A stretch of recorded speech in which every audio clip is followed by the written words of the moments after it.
Kalau yang muda-muda nggak ada urusan begitu ya. Nah, terusnya, nih tanya besok kita ketemu cucu nih, si Fatih nih, cucu yang ke-15 yang mau ketemu lagi. Yaudah, ibu aja kenapa? Yaudah ayah aja. Nah, jadi saya udah, karena istri saya anggota DPR, jadi saya siap bu, karena dia kan pejabat negara, kalau saya kan pejabat biasa aja. Iya, udah bertukar. Assalamualaikum warahmatullahi wabarakatuh. Dusana dengan Niwit Balia dalam program podcast Mota di Info Minang. Tentunya kami akan selalu mengedukasi Dusana dimanapun berada dengan informasi dan fakta yang ada dan serta realita yang ada di Sumatera Barat tentunya. Serta kami akan selalu menghadirkan tokoh-tokoh luar biasa yang mampu menginspirasi kita semua untuk bisa bersikap, bertindak, dan berpikir positif. Oke, Dusana, kali ke Niwit Dudua dengan didampingi oleh seorang yang sangat luar biasa di Sumatera Barat. Tak ada yang tak kenal. Kita sapa dulu. Assalamualaikum warahmatullahi wabarakatuh. Waalaikumsalam warahmatullahi wabarakatuh. Irwan Prayitno. Dusana, sudah rindu wajah beliau? Oke, kami hadirkan di Info Minang, Dusana. Bagaimana kabarnya, Pak? Baik, alhamdulillah. Alhamdulillah, sehat ya Pak ya? Sehat ya. Sepertinya semakin segar. Sebetulnya udah capek nih. Udah 4 hari dari Malaysia, pagi, siang, malam. Oh iya. Baru nyampe tadi. Tapi ya alhamdulillah. Untuk masih berkabar sehat. Ke masyarakat Enggak, Minang untuk buat MOU, buat MOU dengan universitas-universitas yang ada di Malaysia. Oh, MOU dengan Universitas Askia. Oh, dengan Universitas Askia. Yeah. Luar biasa ya Pak ya. Yeah. Oke Pak, sudah rindu Dusana Info Minang. Gimana sih kabar Pak Irwan Prayitno gitu ya? Sepertinya kita lihat juga di sosial media Bapak semakin sibuk. Iya. Ya, kesibukan saat ini Pak? Ya, kalau saya kan memang tugas dan pekerjaan rutin dari dulu sampai sekarang ini mengajar. Iya. Jadi mengajar itu tetap saya di Universitas Muhammadiyah Jakarta, ada S1, ada S2, S3, kemudian juga kesibukan membimbing S2, S3, dan juga menguji, baik menguji prelim ataupun juga nanti proposal dan sampai ke ujian tertutup terbukanya. Itu juga sibuk. Kemudian selain itu juga di UNAN, hari Senin besok juga ada S3 Kesmas UNAN, juga saya menguji, ya itu kesibukan yang rutin ya. Kemudian setelah itu juga mendapat amanah rektor di Universitas Askia. Jadi ini juga perlu membagi waktu untuk hadir secara offline di Padang untuk melakukan rapat-rapat, untuk juga melakukan pembahasan dan sebagainya yang terkait dengan amanah saya sebagai rektor. Nah, setelah itu juga kebetulan saya masih di partai, ditunjuk sebagai ketua Dewan Pakar.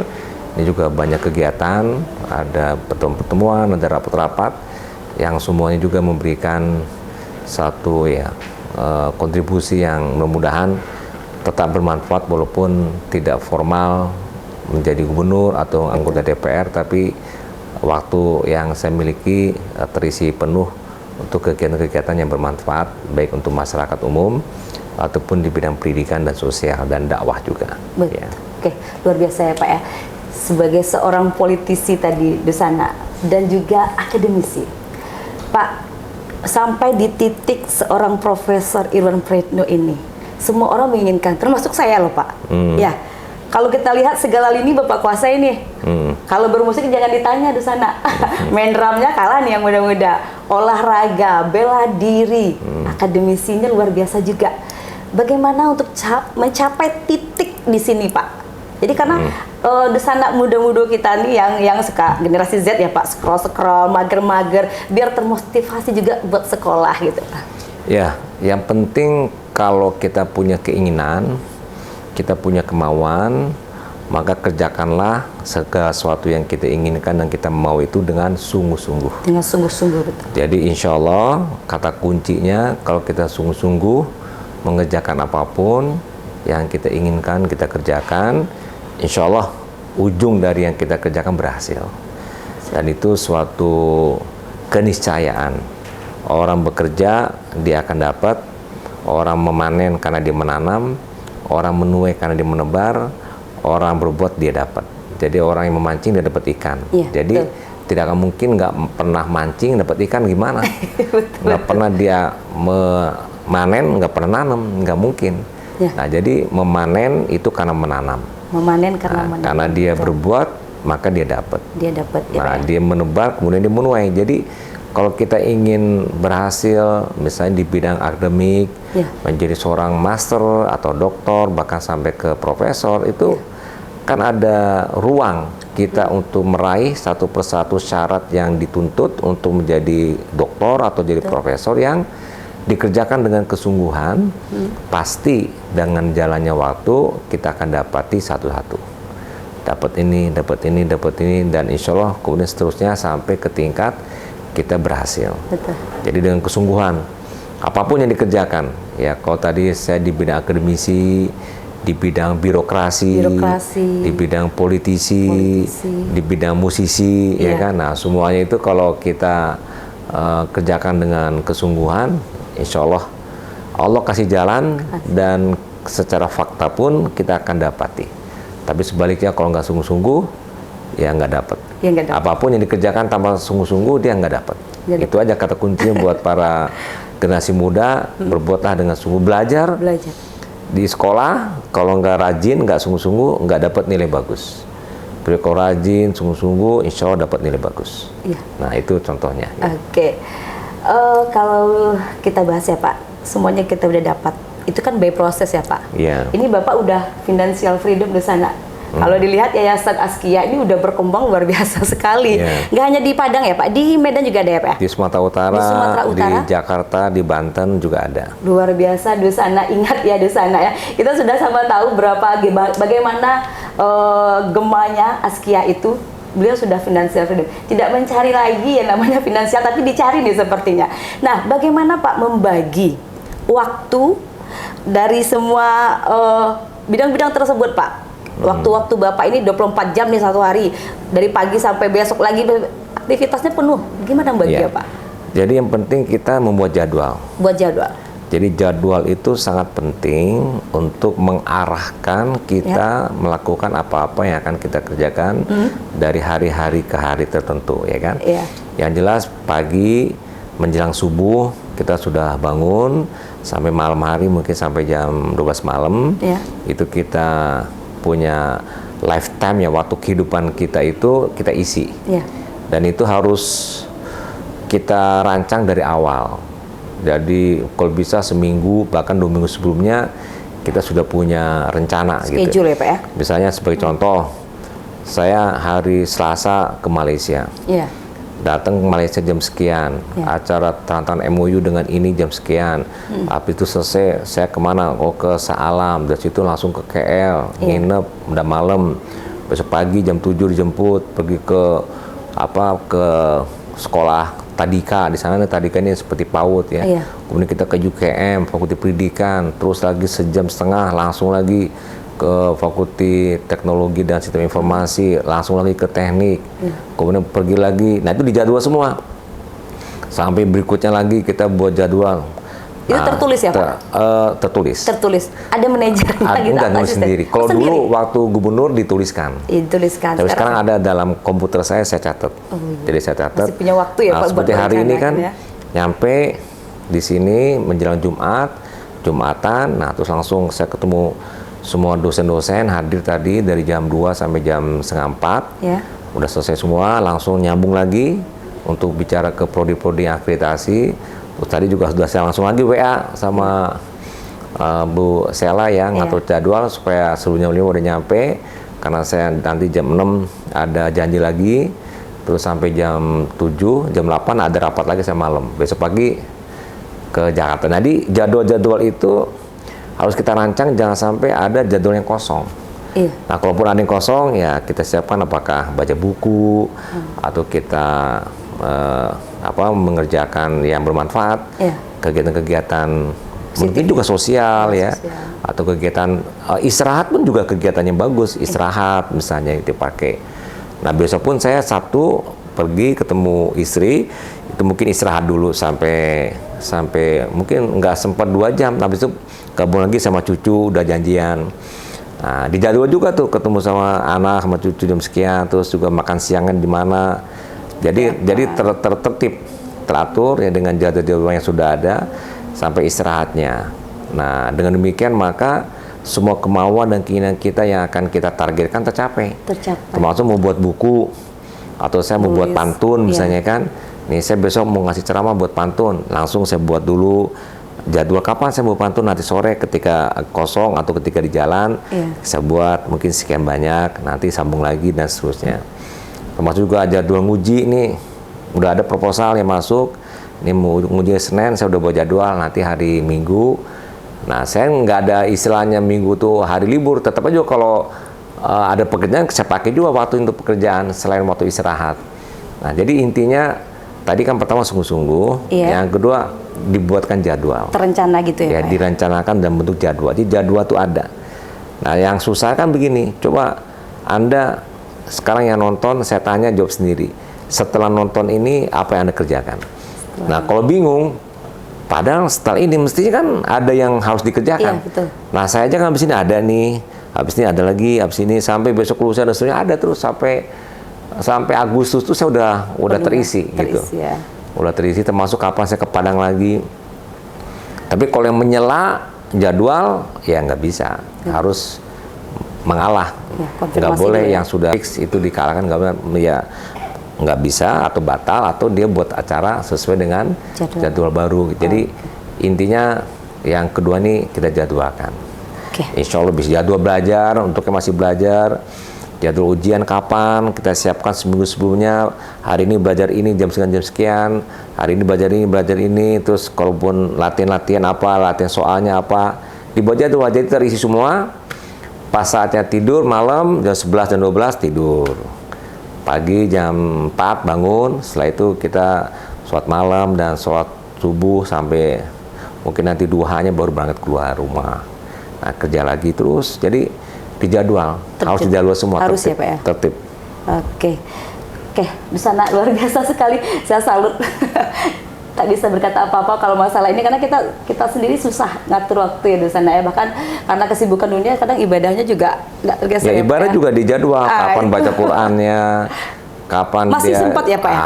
Harus ya Pak ya? Karena akhirat dulu baru dunia ngikut ya. Bisa, dan saya nggak lepas baca Qur'annya, baca wiridnya tiap hari.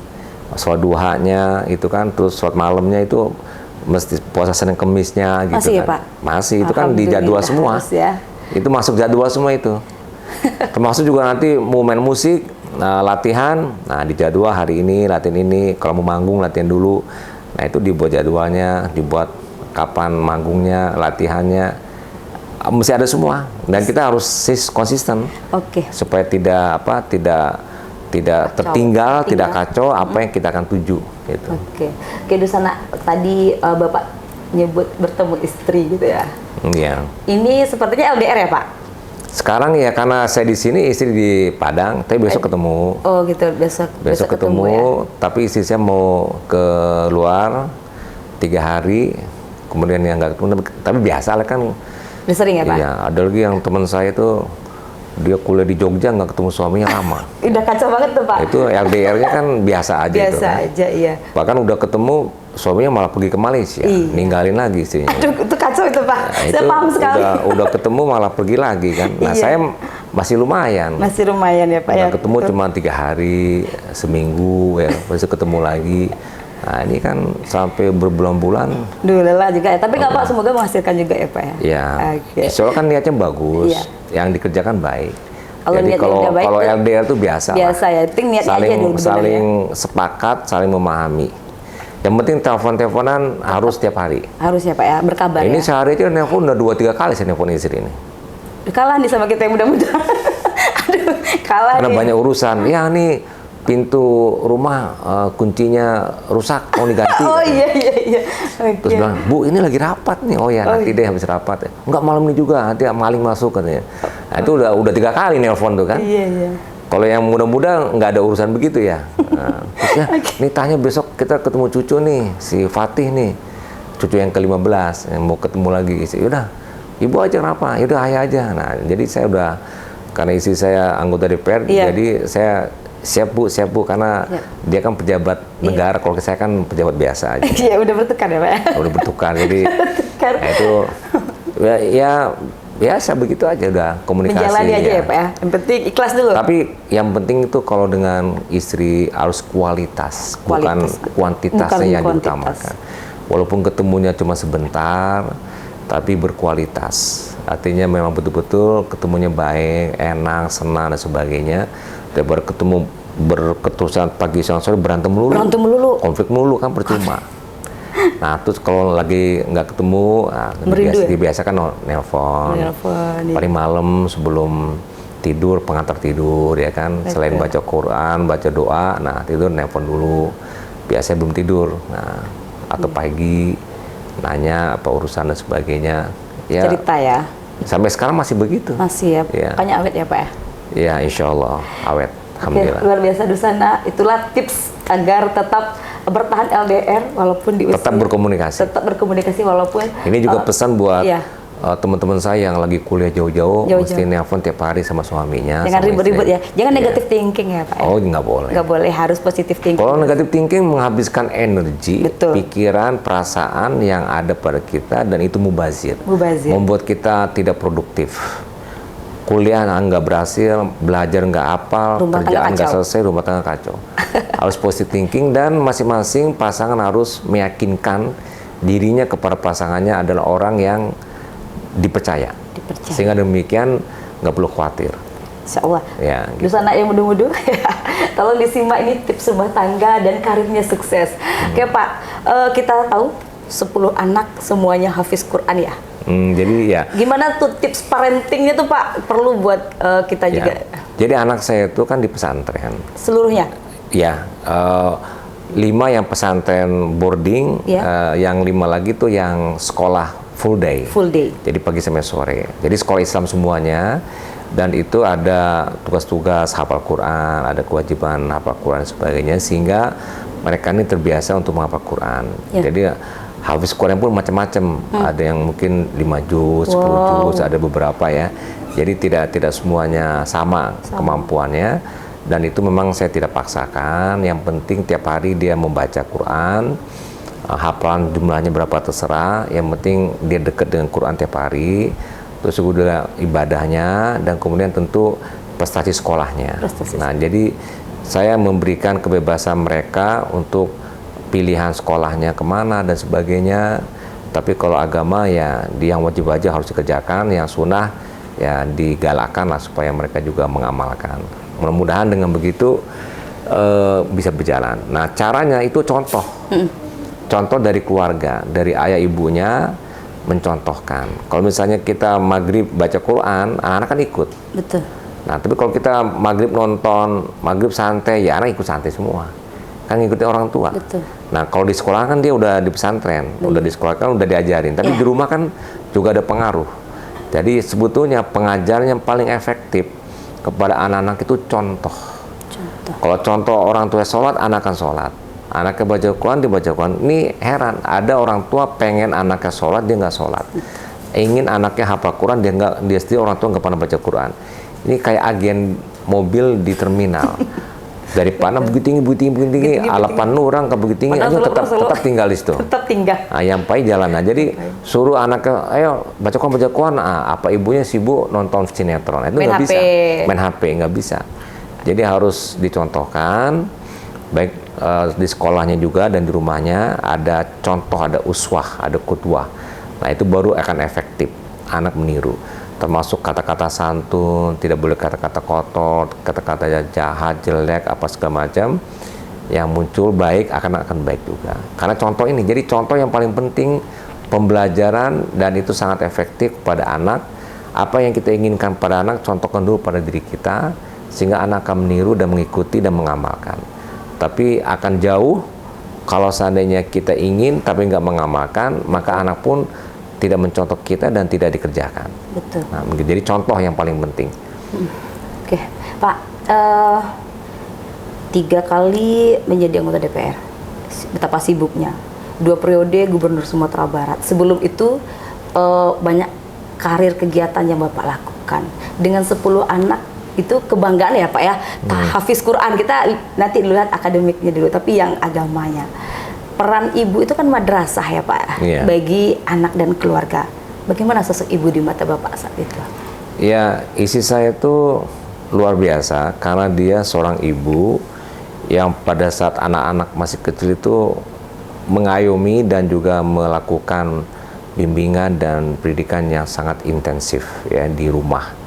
Dan memang pada waktu itu dia full di rumah. Full di rumah yang Ya, tidak kalau bekerja sama sekali. anggota DPR RI kan baru sekarang ya, Ya. 2019 dan nanti 2024. Jadi itu ketika anak-anak sudah dewasa semuanya. Betul. Tapi asalnya kan dia di rumah.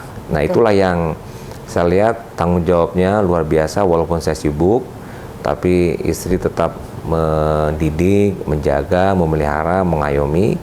Tapi perlu dicatat, tidak akan mungkin itu dikerjakan oleh seorang ibu untuk anak, apalagi banyak. Sedikit pun juga anak kalau nggak ada peran ayah nggak mungkin. Iya benar. Makanya kita berbagi tugas. Kalau udah urusan sekolah, antar jemput, urusan belajarnya di sekolah dengan gurunya, kemudian urusan dengan teman-temannya, urusan keperluan-keperluan dia di luar itu biasanya saya yang ngurusin.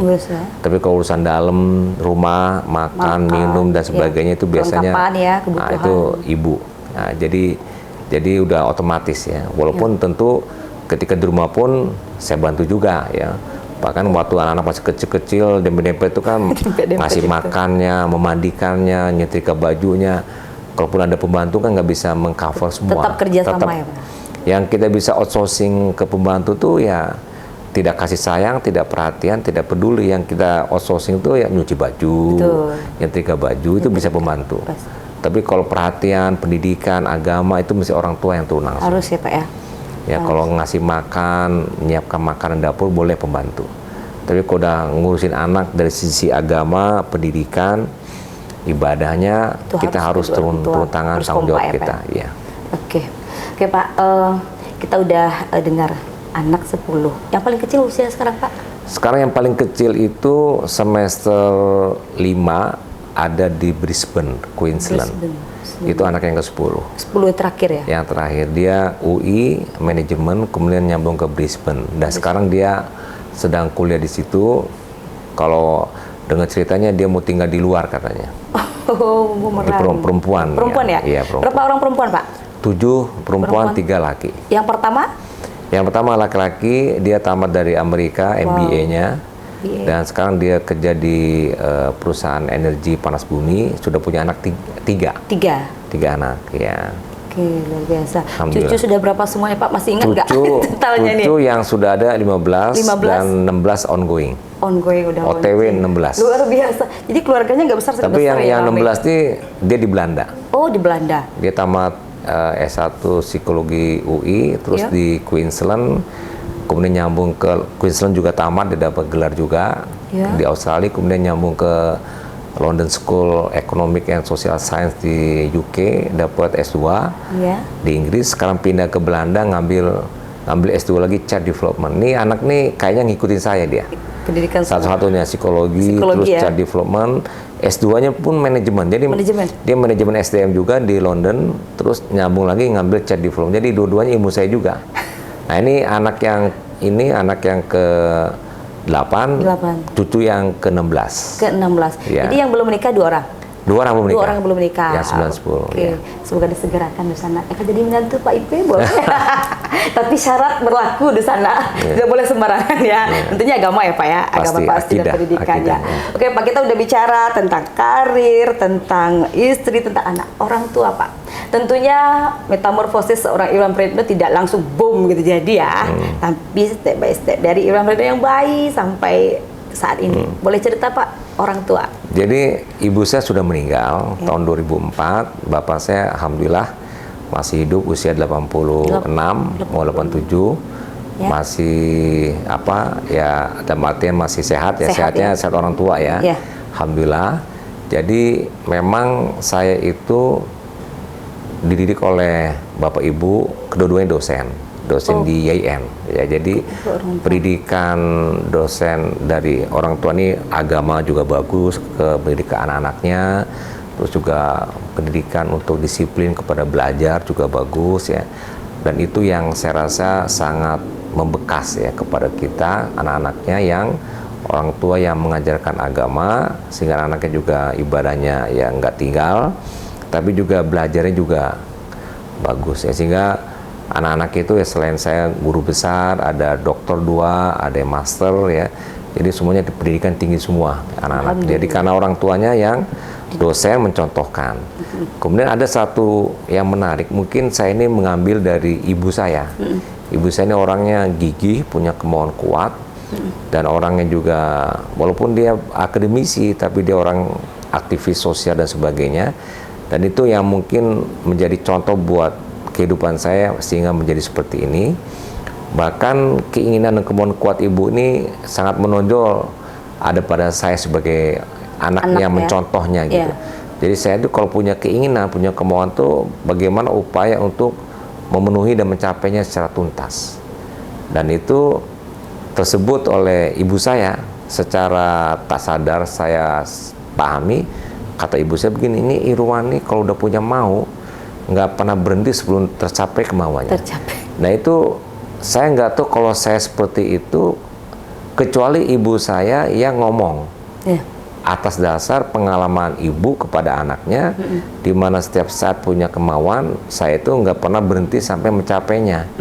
Jadi mau minta apapun merengek-rengek sampai dapat gitu kan. Terus saya punya keyakinan dapat juara, misalnya dapat pelajaran nilai sekian, itu benar-benar harus belajar sungguh-sungguh serius. Dapat. Nah itu juga saya rasa nih warisan perilaku dari ibu ke anak yang dicontohkan positif, baik untuk kita ke depan, dan ini menjadi suatu karakter yang saya jalani sampai sekarang ini ya. Dan tentunya harapan kita karakternya juga nular kepada anak-anak ya. Cuman karena anak saya 10 banyak, jadi kadarnya kalau dari kesungguhan nih ada yang kadarnya 10, ada yang 9, ada yang 8, ada yang cukup 7 gitu kan. Ya masing-masing kan beda dalam menyerap ya. Punya karakteristik masing-masing. Ya. Oke, Pak. Berarti latar belakang memang pendidikan orang tua ya Pak ya. Pernah merasakan nggak sih seorang Irwan Pritnoko kayak kita ya di sana ya, yang jajan sekolah dulu kurang gitu kan, yang sulitnya tuh di mana sih gitu Pak? Iya, karena kan begini, bapak ibu saya kan pegawai negeri. Pegawai negeri itu kan gajinya udah ketahuan berapa. Terus dosen pegawai negeri pun pada waktu itu belum ada serdos, belum ada apa.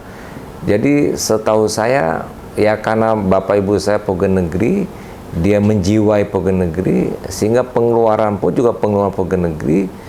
Kalau beli mobil, beli motor pun nyicil, buat rumah pun nyicil gitu kan, sehingga cukup-cukup untuk sekolah dan sebagainya, dan tidak berlebih. Tapi kalau kurang ya tidak berkekurangan juga, kalau berlebih pun tidak cukup lah, yang paling kita rasakan. Tapi tetap andalannya cuma gaji kan, kalau pegawai itu kan cuma gaji. Bisa saya sempat masih teringat waktu itu SD. SD itu mungkin kelas 4 kali ya. Sepatu saya yang dipakai sekolah tuh udah rusak, sobek.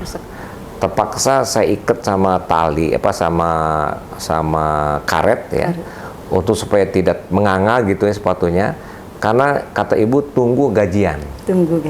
Walaupun menunggunya mungkin seminggu 2 minggu, karena kan kalau pegawai negeri kan memang nunggu gajian. Nanti pas gajian itu kan baru punya dapat uang, nah di situ baru dibeli. Nah itu kan artinya uang tidak selama tersedia, karena pegawai negeri ya uangnya dari ini. Mungkin tugas saya uangnya walaupun berdua suami istri bekerja, mungkin bangun rumah perlu kredit, beli mobil perlu kredit, jadi uang sisa sekian untuk makan minum dan transport atau listrik aja cukup. Tentunya ketika nambah beli sepatu kan harus dikirim ulang lagi, harus dianggarkan lagi kan. Nah gitu, jadi ada ya, karena orang tua kan juga tidak pengusaha ya, cuma dosen aja, tidak punya jabatan juga gitu kan. Ada bapak terakhir ada wakil dekan, ada dekan ya, tapi setelah saya udah kuliah, jadi nggak terasa lagi dampaknya, karena yang tadi saya ceritakan pada waktu saya kecil-kecil. Waktu saya kecil mungkin ibu saya dosanya masih golongan 3C, mungkin 3D gitu kan. Ya begitu. Jadi bapak berapa saudara Pak? Saya berempat, saya anak yang pertama. Anak pertama. Tidak mudah tentu Pak, jadi anak pertama. Banyak mengalahnya. Iya, nggak apa-apa. Karena dari rumah juga sudah dididik baik ya. kita alhamdulillah kakak beradik juga nggak ada masalah. Aman ya. Aman ya. Oke, Dusana ternyata seorang profesor juga mengalami proses yang sepatunya sobek harus menanti untuk diganti. Jadi terkadang anak-anak sekarang ya Pak ya, kita lihat kurang aja jajannya 2.000 udah malas sekolah, sobek sepatu udah malas sekolah. Jadi ini salah satu motivasi Dusana bahwa seorang guru besar yang duduk di sebelah saya untuk menjadi sosok inspirasi ini juga butuh proses dan sabar ya Pak ya. Sabar dan ikhlas. Intinya ridho orang tua sepertinya ya Pak ya. Ya itu udah pasti ridho orang tua ya kan. Jadi ada sesuatu kita minta ridhonya, kita minta doanya. Nah kalau orang tua ridho, Allah juga ridho. Insya Allah kita pun senang, kita pun bahagia. Jadi penting ya. Cuma kita yang udah dewasa kan, apalagi ibu saya udah meninggal ya, mungkin dari bapak ya, mungkin bapak kita datangi, kita kunjungi, kita silaturahmi, tentu kita doakan juga setiap sholat kita gitu kan. Ya itulah yang mampu bisa kita kerjakan ya. Kita kerjakan, oke, luar biasa.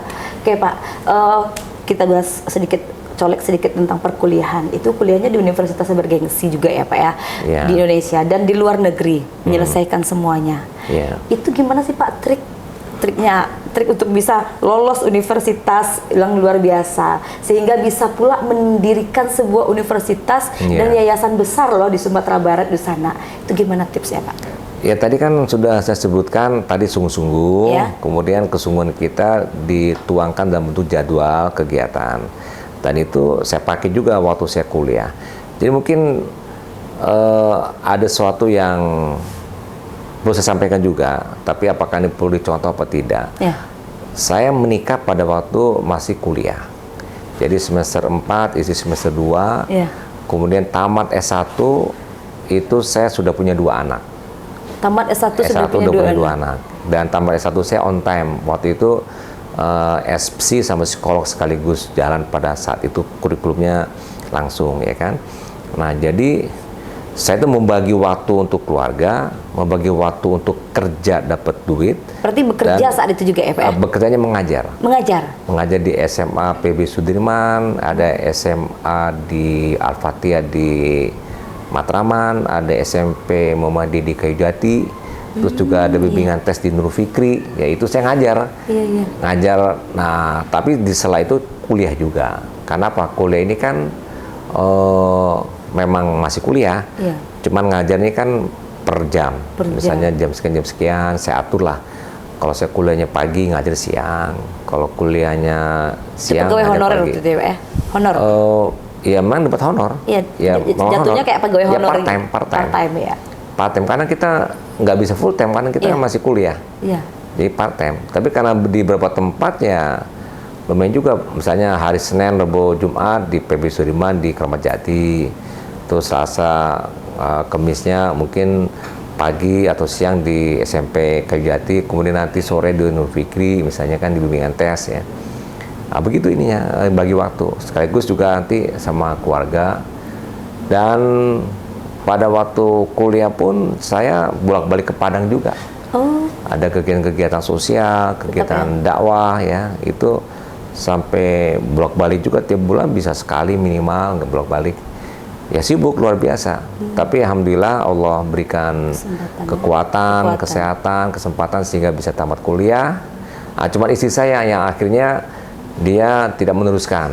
Untuk istri saya juga di UI, di jurusan kimia, tapi saya melihat tidak meneruskannya karena memang nggak cocok dengan jurusan kimianya. Dia lebih cocok urusan pendidikan anak sebetulnya. Ya tapi karena sudah kadung masuk ya akhirnya nggak menyelesaikan. Nah itu aja mungkin tidak sesuai dengan harapan. Tapi istri saya senang juga, nggak ada masalah. Tapi mundur selangkah, akhirnya 10 langkah maju sekarang.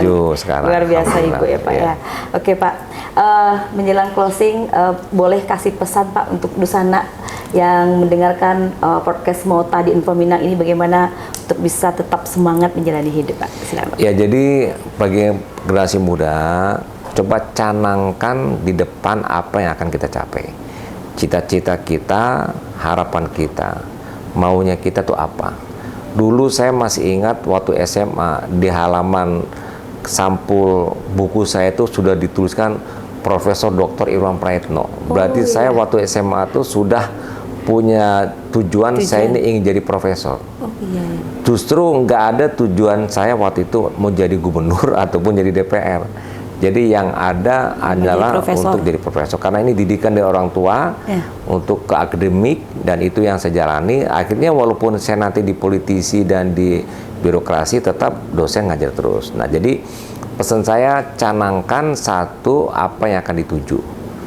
Itulah yang akan dicapai. Kalau memang tadi mau jadi politisi, ya silakan dibuat. Sehingga dari apa yang kita canangkan, yang kita akan tuju, akan ada turunan ke bawahnya, apa langkah-langkah. Kalau dulu saya mau jadi profesor, berarti saya mesti S1-nya di perguruan tinggi yang bagus, setelah itu S2, S3 di luar negeri. Nah, kemudian tentu jadi dosen. Kan itu karirnya. Dosen semenjak S1 tamat saya udah dosen. Nah, sehingga dosen terus, ya kan. Nah, akhirnya dapat doktor, dapat profesor, tercapai udah. Nah, cuman kalau yang gubernur dan politisi itu kan karena era reformasi.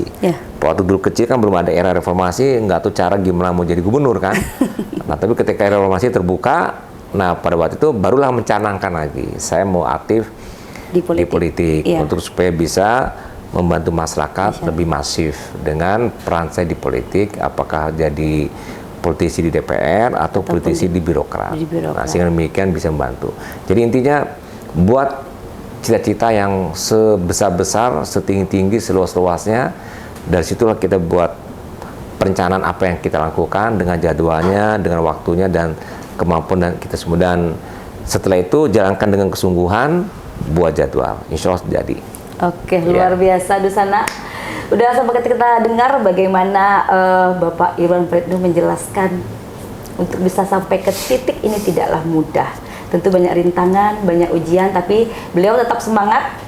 Seperti kata beliau, sungguh-sungguh dan terencana. Ya, jadi generasi muda hidupnya harus terencana. Beliau saja sampai saat ini masih terencana. Mulai dari bangun tidur sampai tidur kembali sudah terencana. Jadi bagaimana dengan kita yang muda ini, tentunya harus tetap jadi generasi terencana ya Pak ya, untuk bisa menghadapi bonus demografi masa depan ya Pak. Oke, izin dulu Pak. Sama-sama. Terima kasih atas waktu dan kesempatannya bersama podcast Mota di Info Minang. Tentunya ini akan selalu mengembangkan cakrawala para Dusana kami yang ada dimanapun berada tentunya Pak. Insya Allah ini sangat positif untuk kita semua. Baik Dusana, telah sama-sama kita dengar Mota dengan sosok yang hebat sekali. Saya pun berpikir untuk bisa seperti beliau, walaupun tidak akan sama, setidaknya saya berupaya, saya tambahkan niat lagi, dan Dusana tentunya juga harus tambahkan niat. Oke, sampai jumpa di lain kesempatan dalam podcast Mota di Info Minang, dan sampai jumpa. Assalamualaikum warahmatullahi wabarakatuh. Waalaikumsalam warahmatullahi wabarakatuh.